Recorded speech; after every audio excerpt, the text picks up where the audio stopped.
Vous écoutez Envol d'elle et aujourd'hui nous allons parler des limites dans les relations, pourquoi ça peut être difficile de les poser, quelles sont leurs utilités et surtout comment nous entraîner à les mettre. Bienvenue sur Envol d'elle, le podcast qui soutient votre envol. Je suis Rachel, coach certifiée et j'aborde avec vous des thèmes de développement personnel pour nous permettre de nous épanouir et vivre des relations harmonieuses. Bonjour, je suis contente que vous soyez là à m'écouter aujourd'hui.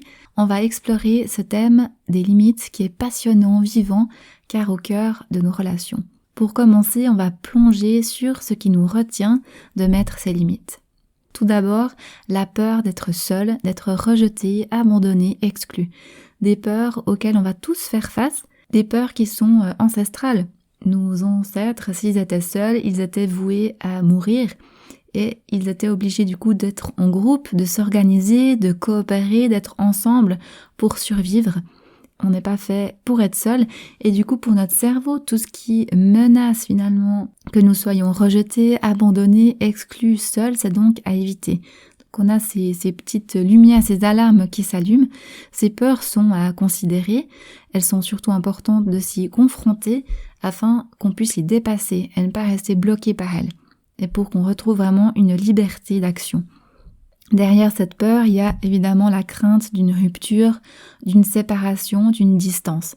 En effet, quand on dit limite, il y a une distance, une démarcation entre l'autre et moi. On n'est donc pas dans la fusion, dans cette illusion que l'autre et moi, on peut être parfaitement connectés, d'accord, collés, alignés surtout, ce qui est sans doute un fantasme qui remonte de loin et une envie profonde d'être rejoint, compris, aimé pleinement, totalement, complètement.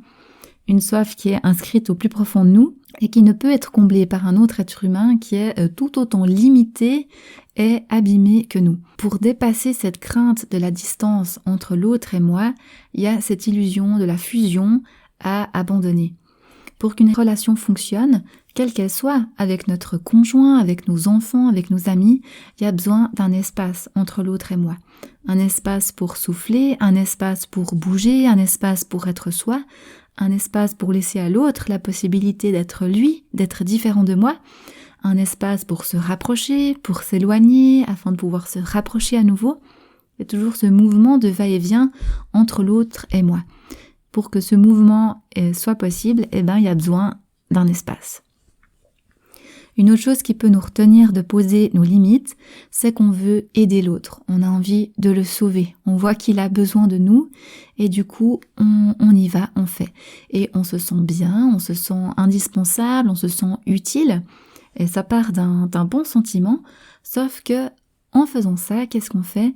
On entretient l'autre dans son incapacité, ou dans sa croyance du moins, qu'il ne peut pas faire par lui-même, qu'il ne peut pas apprendre, qu'il ne peut pas grandir, qu'il a besoin de nous pour faire ceci ou cela, et en réalité, on entretient le problème. Là, ce qui nous retient, c'est en fait nous-mêmes, parce qu'on a envie d'aider, et ça nous fait du bien d'aider. Ce qui peut nous retenir aussi de poser nos limites, c'est qu'on espère que l'autre va remarquer que ça ne va pas et qu'il va changer par lui-même, de lui-même. C'est sans doute possible parfois. Cependant, on peut se rappeler que la motivation à changer, elle va être beaucoup plus forte pour celui pour qui la situation pose problème. Pour l'autre, si c'est confortable, s'il n'y a pas d'effort, s'il n'y a pas de frottement, pas de conséquences, quelle va être sa motivation à changer ? Il a plutôt beaucoup à perdre peut-être selon son point de vue. Et il faut dire que c'est plus facile de se changer soi-même plutôt qu'essayer de changer l'autre. Je ne sais pas si vous avez déjà essayé. En réalité, se changer soi-même, c'est même la seule possibilité. Et puis d'une manière systémique, si on considère la relation comme un peu un mobile, si je bouge, les autres parties du mobile bougent aussi. Si je change, il y a plus de chances pour que l'autre change, ou il y a passablement de chances que l'autre change aussi. Et comment ? Ça, je ne sais pas. Mais disons que je me donne la possibilité.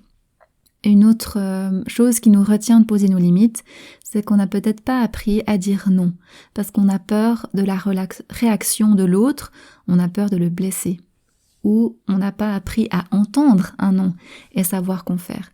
On interprète le non comme une fermeture, on prend ça personnellement contre nous. À ce moment-là, on peut se rappeler que quand la personne dit non, en réalité, elle dit oui à un autre de ses besoins. Ça parle d'elle, ça parle pas de moi. De même que lorsque je dis non, je parle de moi, de mes besoins, pour mes besoins, et je ne parle pas contre l'autre. Le mot relation suppose un lien entre deux éléments. Comme on dit, la relation de cause à effet, il y a la cause, il y a l'effet, et la relation qui est le lien entre les deux. Dans nos contacts humains, ça suppose donc deux êtres différents. L'autre, par définition, il est autre, il est étranger, il est différent de qui je suis. Je suis une entité à part et je ne suis pas confondue avec l'autre. Il y a une limite irréductible en fait qui est donnée de soi dès le départ. Une limite, c'est une démarcation de propriété. C'est pas un mur, ni une barrière qui empêche l'intimité, ou c'est pas de l'égoïsme non plus. C'est un peu comme votre jardin qui est entouré d'une barrière qui marque la fin de votre terrain et le début de celui de votre voisin.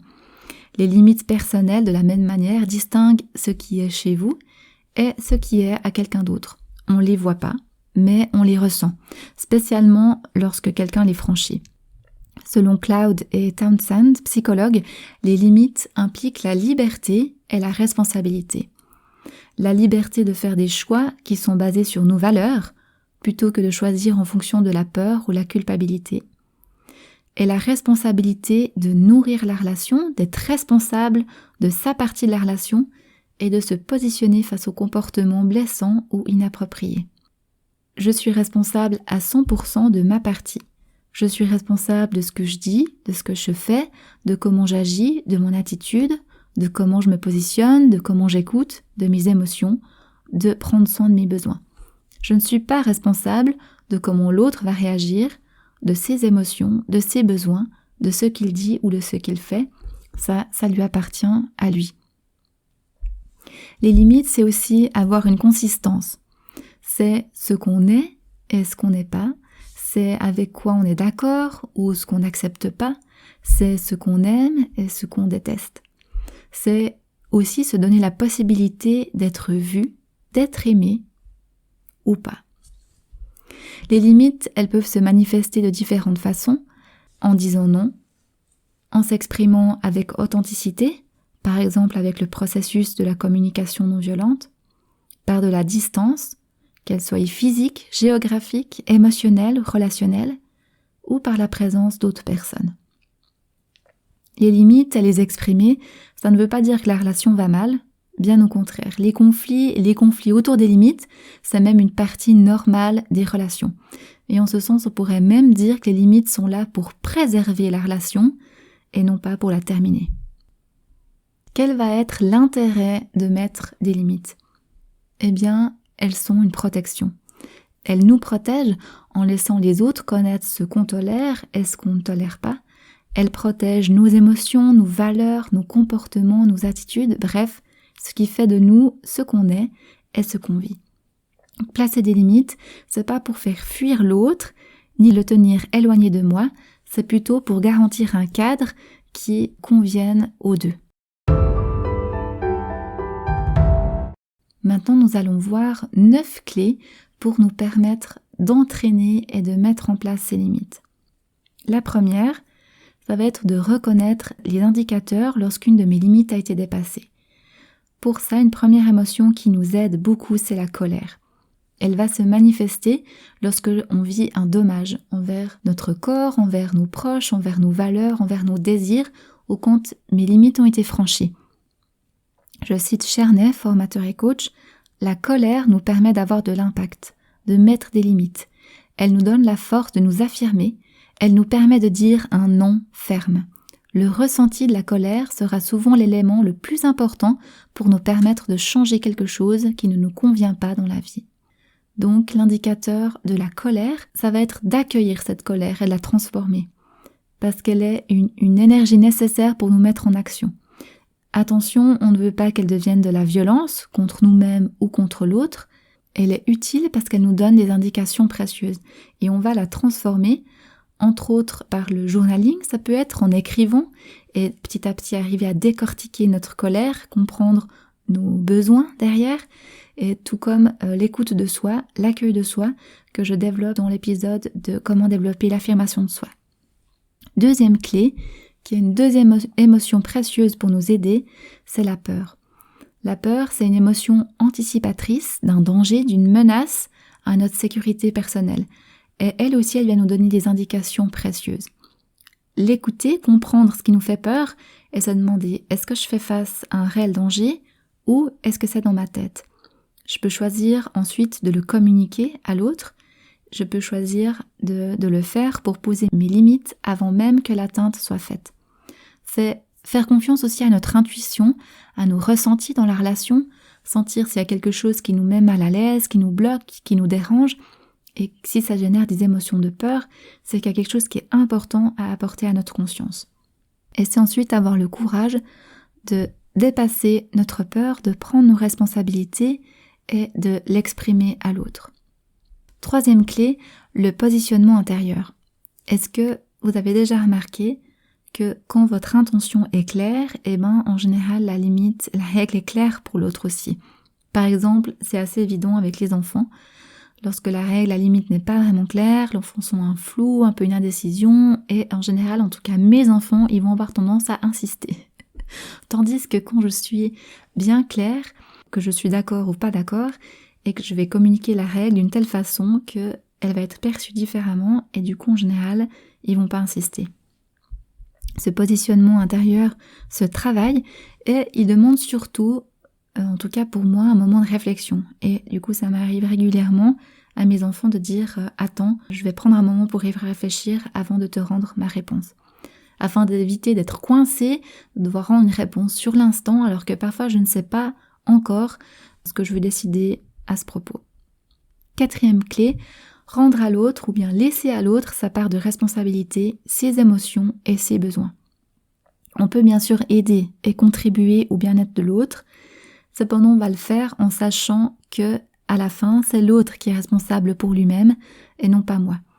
Et c'est aussi lui permettre de faire face aux conséquences de ses actes. C'est un cadeau, même si c'est difficile, car c'est pour lui la meilleure façon d'apprendre. Cinquième clé, travailler notre estime de soi, notre confiance en nous, notre affirmation de soi. Quand on est bien stable dans ses chaussures, ça paraît plus simple de se positionner que quand on est en équilibre instable. Donc investir du temps, de l'énergie, des efforts sur ces sujets, ça nous rendra vraiment service et sera un atout considérable. Sixième clé, expérimenter de dire non, de nous positionner pour commencer sur des petites choses, pour nous entraîner, où il n'y a pas beaucoup d'enjeux pour soi, pour l'autre, muscler donc notre capacité à nous positionner, à accepter, à refuser, ainsi que celle d'entendre un non sans nous sentir attaqués personnellement, mais l'entendre simplement pour ce qu'il est, un non, tout simplement, ni plus ni moins.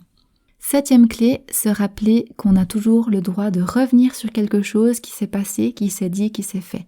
Il n'y a pas de péremption, et même si sur le moment on n'a pas su quoi dire, quoi faire ou de manière qu'on le souhaitait, on peut toujours revenir auprès de la personne et le lui exprimer. Huitième clé, développer l'honnêteté envers nous-mêmes et dans la relation. Être honnête avec soi, reconnaître ce qui nous a blessés, ce qui nous a dérangés, être honnête avec l'autre quand ça s'est mal passé, le lui dire. À noter que la réaction et la réponse de l'autre à votre honnêteté vous en apprendra beaucoup sur lui. Neuvième clé, apprendre à poser nos limites de manière non agressive, qui soit recevable, entendable, et où on s'engage vraiment pour notre camp, pour nos besoins, et où on ne part pas en guerre contre l'autre. Pour ça, on peut s'intéresser à développer la communication non violente, au travers d'un stage, au travers de livres, ou au travers d'un coaching, ou même de l'atelier que je donne sur l'affirmation de soi. En conclusion, on a vu qu'on peut nourrir plusieurs peurs à propos de poser et faire valoir nos limites, qu'elles peuvent nous retenir et qu'elles peuvent aussi être dépassées. On a vu que les limites sont inhérentes à toute relation, qu'elles sont nécessaires, qu'elles servent à protéger ce qui nous appartient. On a vu que mettre ses limites, c'est prendre sa part de responsabilité dans la relation. On a vu ensuite 9 clés pour travailler à mettre ses limites. Les 2 premières, qui sont de reconnaître les indicateurs personnels internes quand nos limites ont été franchies par des ressentis de colère ou par des ressentis de peur. La troisième clé, prends le temps de se positionner. Quatrième clé, laisser à l'autre sa part de responsabilité. Cinquième clé, travailler à notre estime de soi, notre confiance en nous. Sixième clé, expérimenter de dire des non et de recevoir des non.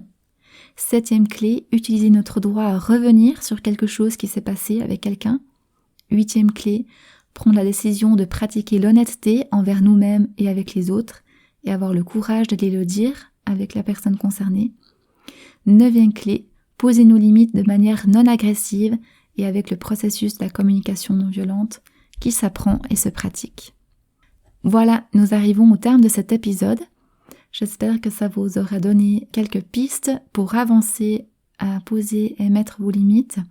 N'hésitez pas à me contacter si vous désirez aller plus loin sur ce sujet, que ce soit au travers d'un coaching ou de mon atelier sur l'affirmation de soi. Je lirai aussi volontiers vos retours. Vous pouvez le faire par des commentaires ou en me contactant directement sur mon compte Instagram ou Facebook. Et je vous retrouve tout bientôt pour un prochain épisode. Bye! Merci de m'avoir écouté jusqu'au bout. Si ce podcast vous a plu, merci de le partager autour de vous et de le noter avec un maximum d'étoiles pour qu'il soit visible par d'autres. À bientôt!